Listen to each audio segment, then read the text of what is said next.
In this highly competitive real estate market with soaring home prices and a volatile stock market, many investors are starting to look at alternative investments such as note investing. Most investors do not know that you can be the bank because financial companies would rather have investors invest in stocks or bonds and not real estate. This takes investors by surprise, and we are frequently asked, how can someone be the bank? Let's first break it down by explaining what a note is and the difference between a note and a mortgage. A note is simply a promise to pay. When real estate is sold with financing, there is a document called a promissory note, which defines the terms of the loan, including the loan amount, percentage rate, payment amount, the number, and timing of payments, etc. The note by itself is basically an IOU that contains the promise to repay the loan.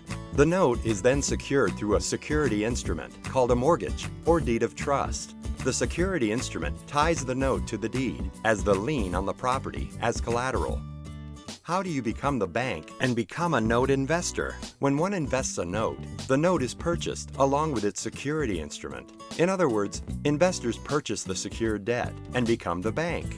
As the bank, you are entitled to receive payments from the borrower. There are two types of notes you can purchase: performing and non-performing notes. A performing note is simply a note where the borrower is making regular payments, and investors purchase them to achieve a stream of recurring passive income. This is similar to purchasing a rental property, but without the headaches of tenants, toilets, termites, and property management. We like to call this being a Landlord versus a landlord. These notes are generally purchased at a discount, providing the investor with a higher effective yield than the interest rate of the note, which can lead to above-average returns. The other type of note is a non-performing note.